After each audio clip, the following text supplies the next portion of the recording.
Students நம்ம இன்றைக்கி பார்க்க போகிற டாபிக் அப்படின்னா என்னென்னு பார்த்தீங்கன்னா ரெப்ரசன்டிங் சிம்பிள் ஃபேக்ட்ஸ் இன் லாஜிக் ஆர்டிஃபிஷியல் யூனிட்டில் இந்த டாப்பிக்கை நம்ம வந்து பார்க்க போகிறோம். ஃபஸ்ட்டு லாஜிக் அப்படின்னா என்னென்னு பார்க்கலாம். Logic is concern with the truth of statements. அதாவது லாஜிக் அப்படின்னா ஒரு ஸ்டேட்மெண்ட் கொடுத்தோம்னா அந்த ஸ்டேட்மெண்ட்டோடைய உண்மைத்தன்மை பொறுத்து சொல்கிறதான் பார்த்தீங்கன்னா லாஜிக் அப்படின்னு வந்து சொல்லுவோம். ஜென்ரலி இப்போ ஒவ்வொரு ஸ்டேட்மெண்ட்டும் பார்த்தீங்கன்னா எய்தர் அந்த ஸ்டேட்மெண்ட் ஒன்று ட்ரூவாக இருக்கலாம் இல்லைனா ஃபால்ஸாக இருக்கலாம். இப்போ லாஜிக் வந்து எதெல்லாம் இன்க்ளூட்ஸ் ஆயிருக்கு அப்படின்னு பார்த்தீங்கன்னா Sintex, semantics and then inference procedure, இது மூணு பொறுத்து தான் இந்த லாஜிக் வந்து இருக்குது. இப்போ வந்து இந்த சின்டெக்ஸ் அப்படின்னா என்ன நம்ம பார்க்கலாம். சின்டெக்ஸ் அப்படின்னான்னு பார்த்தீங்கன்னா specifies the symbols in the language about how they can be combined to form the sentences. அதாவது சின்டெக்ஸ்னால் இப்போ ஒரு சென்டென்ஸ் இருக்குன்னா அந்த சென்டென்ஸ் வந்து பார்த்தீங்கன்னா ஸ்பெசிஃபை த சிம்பிள்ஸ், அதாவது சிம்பிள்ஸை பொறுத்து அந்த சென்டென்ஸில் எப்படி ஃபார்ம் பண்ணி இருக்குது அப்படின்னு சொல்கிறது தான் பார்த்தீங்கன்னா syntax. The facts about the world are represent as sentences in logic. இதோட ஃபேக்ட் எப்படி இருக்கணும்னு பார்த்தீங்கன்னா சென்டென்ஸ் வந்து லாஜிக்கல் மீனிங்களாக இருக்கணும். அப்படி இருந்தால் தான் நமக்கு வந்து சின்டெக்ஸ் வந்து க்ரியேட் பண்ண முடியும். நெக்ஸ்ட் நம்ம பார்த்தீங்கன்னா செமண்டிக்கு. செமண்டிக் அப்படின்றதுனா specifies how to assign a truth value to the sentence. அதாவது அந்த சென்டென்ஸில் எப்படி மீனிங்ஃபுல்லாக சென்டென்ஸாக இருக்குது, எந்த அளவுக்கு அதோடைய உண்மைத்தன்மையாக இருக்குது, ஹவு டு இல்லைனா அதை எப்படி வந்து நம்ம வந்து உண்மையாக மாற்றுறது அப்படின்னு பார்த்தீங்கன்னா அதான் semantic. It's specific what a factors, எந்த மாதிரி சென்டென்ஸ் நமக்கு தேவை அப்படின்னு சொல்கிறது தான் பார்த்தீங்கன்னா semantic. A fact is a claim about the world and it may be true or false. ஃபேக்ட்ன்றது என்னென்னு பார்த்தீங்கன்னா ஒரு கிளைம் தான், ஒரு சென்டென்ஸ் தான். அந்த சென்டென்ஸில் எப்படி இருக்கும்னு பார்த்தீங்கன்னா it's maybe A true or false, அதான் பார்த்தீங்கன்னா செமண்டிக். நெக்ஸ்ட்டு வந்து பார்த்தீங்கன்னா இன்ஃபரன்ஸ் ப்ரொசீஜர். இன்ஃபரன்ஸ் ப்ரொசீஜர் அப்படின்னு தான் என்னென்னு பார்த்தோன்னா specifies methods for computing new sentences. அதாவது ஏற்கனவே இருக்கிற பழைய சென்டென்ஸில் எப்படி வந்து நியூ சென்டென்ஸை கம்ப்யூட் பண்ணுறது அப்படின்னு சொல்கிறதான் பார்த்தீங்கன்னா இன்ஃபரன்ஸ் ப்ரொசீஜர் அப்படின்னு வந்து நம்ம வந்து சொல்வோம். இப்போ இந்த பேசிக் ஆஃப் லா சிம்பிள்ஸ், லா சிம்பிளுடைய பேசிக் வந்து பார்த்திங்கன்னா எப்படின்னு பார்த்தீங்கன்னா இப்போ மெட்டீரியல் இம்ப்ளிகேஷன்ஸ், அதான் இஃப் அந்த மாதிரி கண்டிஷன்ஸ் வந்துச்சுன்னா நம்ம வந்து இந்த மாதிரி சிம்பிள் வந்து யூஸ் பண்ணுவோம். நாட் ஸ்டேட்மெண்ட், நெகட்டிவான ஸ்டேட்மெண்ட் வரும்போது பார்த்தீங்கன்னா இந்த மாதிரி சிம்பிள் யூஸ் பண்ணுவோம். ஆர்ன்றது வரும்போது பார்த்தீங்கன்னா இந்த சிம்பிள், அண்ட் தென் அண்டுன்னு வந்தால் இந்த சிம்பிள். ஃபார் ஆல் அப்படின்னு வந்தால் இந்த ஏவை தலைகீழ கவுத்தி போட்ட மாதிரிலாம் தான் ஃபால். தேர் எக்ஸிஸ், எய்தர் அந்த மாதிரி வர இடத்துல நம்ம இந்த மாதிரி சிம்பிள் வந்து போடுவோம். இது வந்து பேசிக் சிம்பிள், லாஜிக்கோடைய பேசிக் சிம்பிள். இப்போ வந்து பார்த்திங்கன்னா இதில் வந்து பார்த்திங்கன்னா நம்மளுடைய லாஜிக் வந்து பார்த்திங்கன்னா ரெண்டு இதுவாக யூஸ் பண்ணலாம். ஒன்று வந்து ப்ரொபோஷ்னல், இன்னொன்று வந்து ப்ரெடிகேட். இப்போ யூஸிங் ப்ரொபோஷ்னல் லாஜிக்கில் எப்படி இருக்குன்னு சொல்லிட்டு பார்க்கலாம். Proportional logic it is a simple, இது வந்து பார்த்தீங்கன்னா சிம்பிள் வேரிய டெசிஷன் ப்ரொசீஜர் எக்ஸிஸ்ட்ஸ். நமக்கு தேவையான ப்ரொசீஜர் எந்த இடத்துல இருக்குதுன்னு பார்த்து சொல்கிறதான் பார்த்தீங்கன்னா ப்ரொபோஷ்னல் லாஜிக்கு. இப்போ சிம்பிள் எக்ஸாம்பிள் வந்து இந்த இதுக்கு நம்ம வந்து எப்படி இந்த ரூல்ஸ் வந்து அப்ளை இந்த லாஜிக்கை வந்து எப்படி அப்ளை பண்ணுறோம் அப்படின்றத பார்க்கலாம். இப்போ வந்து இதுதான் எக்ஸாம்பிள். இப்போ இட் இஸ் ரைனிங். இப்போ ரைனிங் அப்படின்னு வந்துச்சுன்னா நம்ம ஃபுல்லாக எழுத மாட்டோம், ஜஸ்ட் ரைனிங். இதான் வந்து பார்த்தீங்கன்னா ப்ரொபோஷ்னல் லாஜிக், ஓகேவா. இப்போ இட் இஸ் சன்னி, சன்னினா just means sunny. It is windy, windy. இப்போ இது வந்து பார்த்தீங்கன்னா if it is raining then it is not sunny. நான் என்ன சொல்லியிருக்கேன் ஏற்கனவே, இஃப் கண்டிஷன்ஸ் அப்படின்னு வந்தால் நம்ம இந்த மாதிரி சிம்பிள் யூஸ் பண்ணுவோம். இஃப் இட் இஸ் ரைனிங், ரைனிங்னா நம்ம என்ன யூஸ் பண்ணுவோம் இந்த இடத்துல, வெறும் raining and then raining. And then இது வந்து இஃப் கண்டிஷன் இல்லையா, தென் வரும்போது இந்த சிம்பிள் யூஸ் பண்ணுறோம். நாட் சன்னி, நாட் சன்னின்னு வரும்போது இட் இஸ் நாட் சன்னினா நாட்டுக்கான சிம்பிள் வந்து பார்த்திங்கன்னா இதுதான். அண்ட் தென் சன்னி ஸ்டேட்மெண்ட் தூக்கி இப்படி தான் எழுதுவோம். இதான் வந்து நம்ம ப்ரொபோஷ்னல் லாஜிக்கில் எழுதுவோம். இப்போ இன்னொரு எக்ஸாம்பிள் வந்து பார்க்கலாம். இப்போ பிளாட்டோ இஸ் ஏ மேன் அப்படின்னு நம்ம வந்து கொடுத்தோம்னா இது நம்ம எப்படி ஷார்ட் ஃபார்மாக எழுதுவோம்னா பிளாட்டோ மேன் அப்படின்னு சொல்லிட்டு நம்ம வந்து எழுதுவோம். இப்போ ஆல் மென் ஆர் மார்டல் அப்படின்னு சொல்லிட்டு நம்ம ப்ரொபோஷ்னல் லாஜிக்கில் எழுதும் போது நம்ம எப்படி எழுதுவோம்னா இந்த இடத்துல மார்டல் அண்ட் தென் மேன் அப்படின்னு வந்து நம்ம வந்து எழுதுவோம். இதான் வந்து பார்த்திங்கன்னா ப்ரொபோஷ்னல் லாஜிக். இதே வந்து பார்த்திங்கன்னா ப்ரெடிகேட் லாஜிக்லேயே நம்ம வந்து ரெப்ரசன்ட் பண்ணலாம். ப்ரெடிகேட் லாஜிக்கில் எப்படி வரும்னு பார்த்தீங்கன்னா this logic is one of representing knowledge. இந்த லாஜிக் எதுக்காக பார்த்தீங்கன்னா ஒரு நாலேஜை வந்து ரெப்ரசன்ட் பண்ணுவோம். Because it permit representation of things that cannot be reasonably. அதாவது ப்ரொபோஷனல் லாஜிக்கில் வந்து பார்த்தீங்கன்னா ரீசனபிளாக இருந்தால் மட்டும்தான் நம்ம வந்து லாஜிக்கை க்ரியேட் பண்ண முடியும்.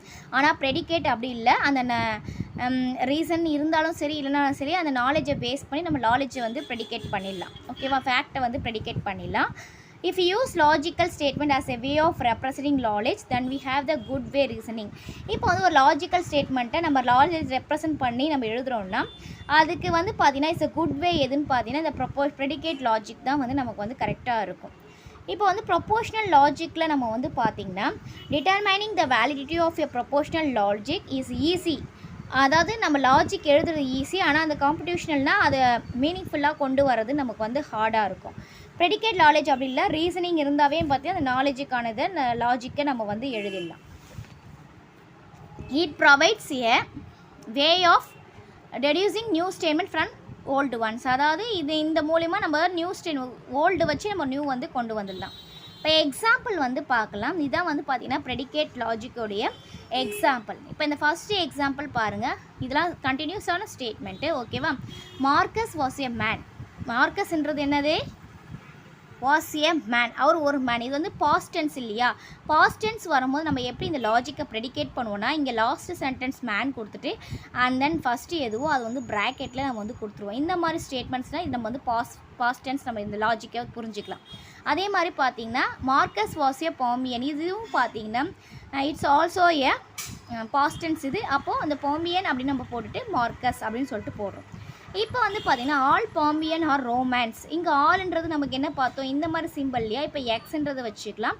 இப்போ நம்ம ஆல்ன்றதை எக்ஸ்ன்னு வச்சுக்கலாம். ஆல் பாம்பியன் ஆர் ரோமன்ஸ் இல்லையா? அப்போ பாம்பியன் ஆஃப் எக்ஸு பிலாங்ஸ் டு இந்த இடத்துல ப்ரெடிகேட் லாஜிக்கில் அது வந்து இஃப் கண்டிஷன் வந்தால் தான் வரும். இது ப்ரெடிகேட் லாஜிக்கில் நம்ம இம்ப்ளிகேஷன்ஸ் என்னெல்லாம் வரும்போது யூஸ் பண்ணிக்கலாம் இல்லையா? ஆல்ன்ற வரும் பார்த்தீங்கன்னா அப்போ ரோமன்ஸ் ஆஃப் எக்ஸ் அப்படின்றது இந்த லாஜிக்கை வந்து நம்ம வந்து எழுதுகிறோம். இந்த கேசர் வாஸ் எ ரூலர் அப்படின்றது கொடுக்குறோம். இஸ் பாஸ்ட் டென்ஸ் இல்லையா? நான் பாஸ்ட் டென்ஸ்ல என்ன சொல்லியிருக்கேன்? லாஸ்ட்டில் இருக்கிறத அப்படியே போட்டுட்டு அண்ட் தென் ஃபஸ்ட்டில் இருக்கிறத நம்ம ப்ராக்கெட்டில் மீனிங்ஃபுல்லாக கொடுத்துருவோம். நெக்ஸ்ட் எக்ஸாம்பிள் அப்படின்னு பார்த்தீங்கன்னா all Romans were either loyal to Caesar or hated him. எல்லா ரோமன்ஸும் பார்த்தீங்கன்னா கேசரை வந்து ஏற்றுக்கிட்டாங்க. சில பேர் ஏற்றுக்கிட்டாங்க லோயல் டு ஆர் சில பேர் ஹேட் பண்ணாங்க. அப்போ ஆல்ன்றது வரும்போது நமக்கு என்ன பண்ணோம்? Romans of V of extra. அப்போ ஆல் ரோமன்ஸ். அப்போ வி ஆஃப் எக்ஸ் எய்தர்ன்ற ஸ்டேட்மெண்ட்டு வரும்போதும் பார்த்திங்கன்னா நம்ம வந்து இந்த மாதிரி தான் இந்த சிம்பிள்ஸ் யூஸ் பண்ணுவோம். இப்போ என்ன சொல்கிறோம்? சில பேர் ஏற்றிட்டாங்க. அப்போ லோயல் டு ஆலில் கொஞ்சம் பேர். அப்போ எக்ஸ் ஆல்ன்றது எக்ஸ் இல்லையா? அப்போ எக்ஸ் கமா கேசர் சில பேர் ஏற்றுக்கிட்டாங்க, ஆலில் கொஞ்சம் பேர். ஓகேவா, ஆர் ஸ்டேட்மெண்ட் இருக்கு இல்லையா? ஆருக்கு நம்ம என்ன சிம்பிள் யூஸ் பண்ணுவோம்? இந்த சிம்பிள் ஹேட். அப்போ ஹேட் கமா எக்ஸ். அப்போது ஒன்று பாதி பேர்னு சொல்ல முடியாது, மொத்தத்திலே ஒன்று இது ஏற்றுக்கிட்டாங்க இல்லைனா இது ஏற்றுட்டாங்க. அதுக்கான மீனிங் தான். இப்போ இந்த இங்கிலீஷ் சென்டென்ஸில் பார்த்தீங்கன்னா நம்மளுடைய லாஜிக் வந்து பார்த்திங்கன்னா நம்ம இப்படி தான் எழுதுவோம். ரோமனில் எல்லா ரோமன்ஸும் எய்தர்ன்னு வரும்போது பார்த்தீங்கன்னா லோயல் ஆர் ஹேட்.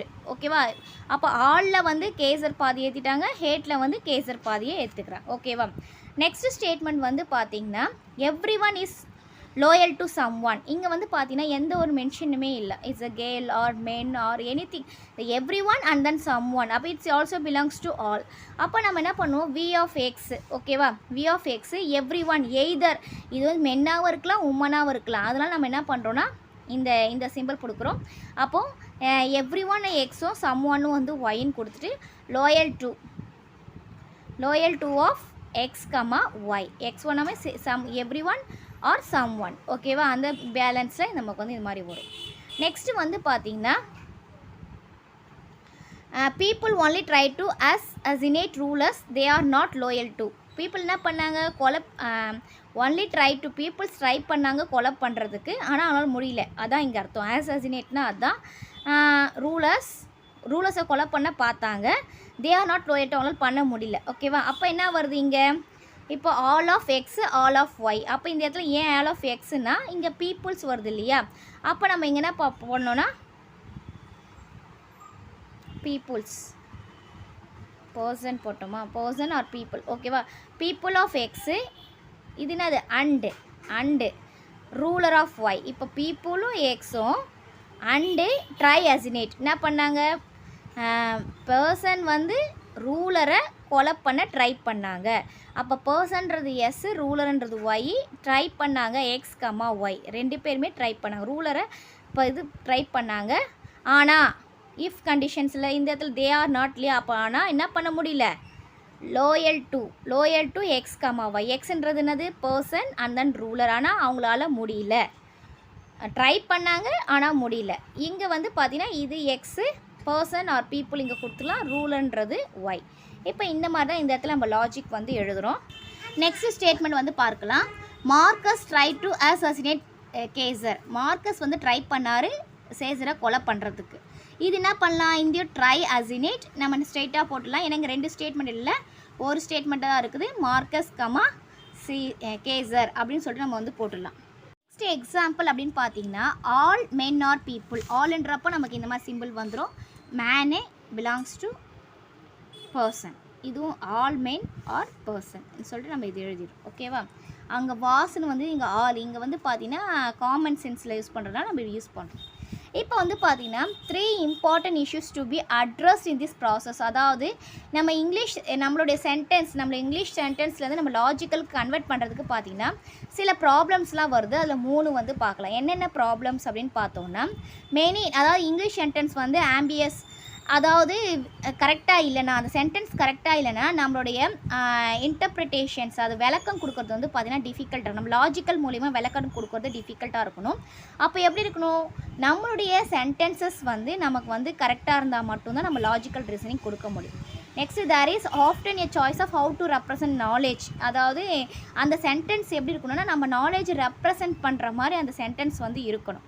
நெக்ஸ்ட்டு வந்து பார்த்திங்கன்னா தேவையான இன்ஃபர்மேஷன் மட்டும் இருந்தால் தான் நம்ம ரீசனிங் வந்து கொடுக்க முடியும். இந்த 3 இம்பார்ட்டன்ட் திங்ஸு இல்லைன்னா நமக்கு என்ன ஆகும்னு பார்த்திங்கன்னா நம்மளுடைய இங்கிலீஷ் சென்டென்ஸ்லேருந்து லாஜிக்கலுக்கு நம்ம கொண்டு போகிறதுக்கு நமக்கு நிறைய டிஃபிகல்ட்டிஸ் ஏற்படும். இப்போ இந்த லாஜிக்கல் ரீசனிங்ஸு இதில் உங்களுக்கு கிளியராக புரிஞ்சிருக்கும்னு நினைக்கிறேன் இந்த topic. Thank you students. Thanks for வாட்சிங். நம்ம சேனலை சப்ஸ்கிரைப் பண்ணுங்கள், வீடியோவை ஷேர் பண்ணுங்கள்.